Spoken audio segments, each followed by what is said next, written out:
Janasena party full length political పార్టీగా మారే సమయం వచ్చింది. రిపబ్లిక్ డే సందర్భంగా వైజాగ్లో ఏపీ స్పెషల్ స్టేటస్ కోసం మౌన పోరాటం చేస్తున్న స్టూడెంట్స్కి తన పూర్తి మద్దతు ప్రకటించి ఈరోజు 2 పవర్ఫుల్ పోస్టర్స్ విడుదల చేశారు పవన్ కళ్యాణ్.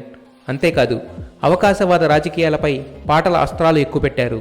తన సినిమాల్లోని ఇన్స్పిరేషనల్ సాంగ్స్ని రీమిక్స్ చేయించి 4 పాటలను ఈరోజు రిలీజ్ చేశారు. డీజే పృథ్వీ ఆ పాటలను అద్భుతంగా రీమిక్స్ చేశారు.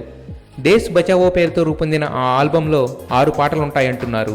తమ్ముడులోని ట్రావెలింగ్ సోల్జర్ సాంగ్, ఖుషీలోని ఏ మేరా జహా పాట, గుడుంబా శంకర్లోని లే సాంగ్, చివరిగా జానీలోని నారాజు కాకురా మా అన్నయ్య సాంగ్స్ని రిలీజ్ చేశారు. ఆ పాటలకు ఇప్పటికే చాలా ఆదరణ ఉండగా జనసేన తరపున విడుదల చేయడంతో మరింత క్రేజ్ వచ్చింది. పవన్ రిలీజ్ చేసిన 2 పోస్టర్స్ కూడా అదిరిపోయేలా ఉన్నాయి. పవన్ మద్దతు ప్రకటిస్తే ఆ పవర్ ఎలా ఉంటుందో ఇప్పటికే అర్థమైపోయింది.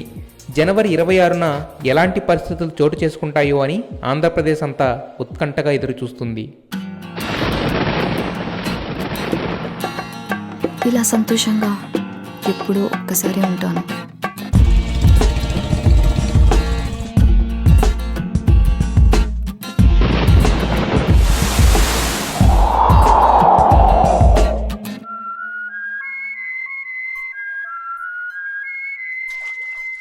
నాలాగా నచ్చినట్టుగా బతికే అమ్మాయిల్ని చులకనగా చూడడం ఈ ప్రపంచానికి బాగా అలవాటు.